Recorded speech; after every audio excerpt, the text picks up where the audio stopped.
Assalamualaikum warahmatullahi wabarakatuh. Di video kali ini kita akan membahas tentang sejarah kewarisan sebelum datangnya Islam dan sesudah datangnya Islam.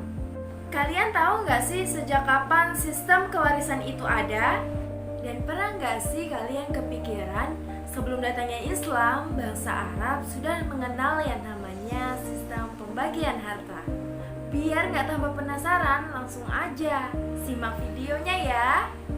Sejak zaman dahulu, masyarakat Arab telah mengenal yang namanya sistem pembagian harta. Namun, sistem pembagian harta yang digunakan pada saat itu sangat dipengaruhi oleh sistem sosial yang dianutnya.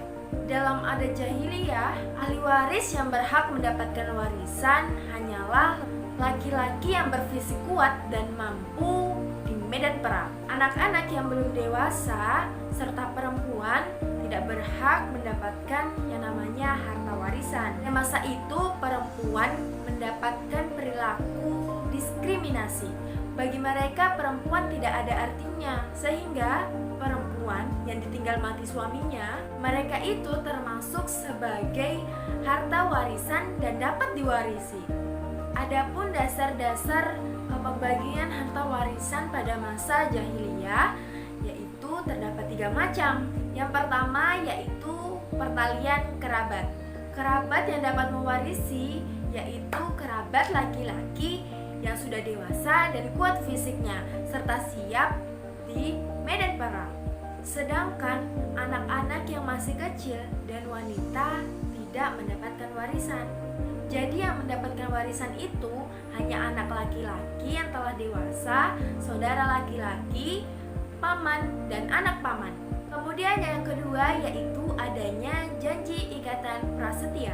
Janji prasetya ini adalah janji ikatan prasetya ini merupakan ikatan janji kerjasama antara seseorang di mana seseorang mengatakan dengan sungguh kepada orang lain bahwa mereka akan mewarisi apabila salah satu dari mereka meninggal dunia. Tujuannya adalah untuk kerjasama, saling menasehati, dan yang paling terpenting adalah untuk memperoleh rasa aman. Kemudian yang ketiga yaitu adanya pengangkatan anak. Pengangkatan anak sudah tidak asing lagi bagi bangsa Arab. Bahkan anak yang sudah diangkat akan terputus nasabnya dari ayah kandungnya. Oleh sebab itu, anak yang sudah diangkat hanya bisa memperoleh harta warisan dari ayah angkatnya. Sungguh kasihannya nasib wanita pada saat itu. Nah, yang selanjutnya yaitu sistem kewarisan pada awal masuknya Islam. Kewarisan pada awal masuknya Islam hampir tidak jauh beda dari masa pra-Islam. Pada masa itu menitik beratkan pada 5 hal. Yang pertama yaitu pertalian kerabat.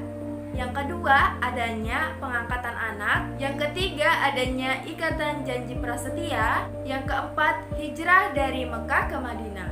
Yang kelima yaitu ikatan persaudaraan antara kaum muhajirin dan ansor.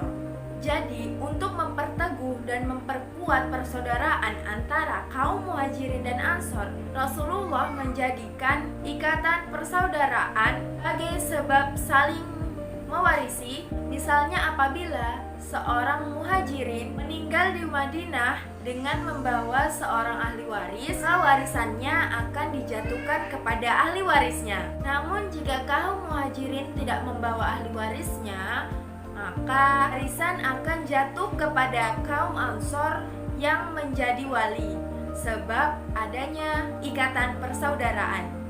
Seiring berjalannya waktu, ajaran Islam menuju kesempurnaan, tidak terkecuali dalam sistem kewarisannya. Pada masa jahiliyah, yang mendapatkan harta warisan hanya laki-laki dewasa yang mampu berperang dan mengesampingkan anak yang belum dewasa dan juga wanita. Kemudian hal tersebut pun dibantah oleh firman Allah di dalam surah An-Nisa ayat 7 yang artinya bagi anak laki-laki ada bagian dari harta peninggalan orang tuanya dan kerabatnya, dan bagi anak perempuan ada bagian dari harta peninggalan orang tuanya dan kerabatnya.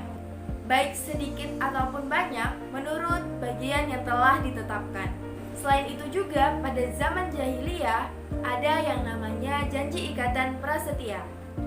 Kemudian hal tersebut pun diluruskan oleh firman Allah dalam surah Al-Anfal ayat 75 yang artinya orang yang mempunyai pertalian kerabat itu sebagian yang lainnya di dalam kitab Allah, sungguh Allah Maha mengetahui segala sesuatu.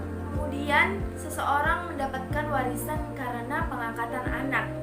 Nah, hal tersebut kemudian dibantah oleh firman Allah dalam Quran surat Al-Ahzab ayat 4 dan 5 yang artinya, dan Tuhan tidak menjadikan anak angkatmu sebagai anak-anak kandungmu sendiri, yang demikian itu hanya perkataan di mulut saja, sedang Allah itu mengatakan yang sebenarnya dan menunjukkan ke jalan yang benar.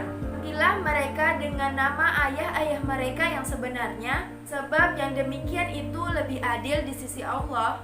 Jika kamu tidak mengetahui ayahnya, maka panggillah mereka sebagai memanggil saudara-saudaramu seagama dan muamalah orang-orang yang di bawah peliharaanmu. Kemudian seseorang mendapatkan harta warisan pada saat itu karena adanya ikatan antara kaum muhajirin dan ansor. Tapi hal tersebut diluruskan berdasarkan firman Allah di dalam surah Al-Ahzab ayat 6 yang artinya, dan orang-orang yang mempunyai hubungan darah sebagaimananya adalah lebih berhak daripada sebagian yang lain di dalam kitab Allah daripada orang-orang mukmin dan orang-orang muhajirin, kecuali kalau kamu mau berbuat baik pada saudara-saudaramu. Baik, itulah tadi sejarah singkat mengenai sistem kewarisan Islam pada masa sebelum dan sesudah datangnya Islam. Nah, semoga video ini bermanfaat dan saya akhiri dengan ucapan wassalamualaikum warahmatullahi wabarakatuh.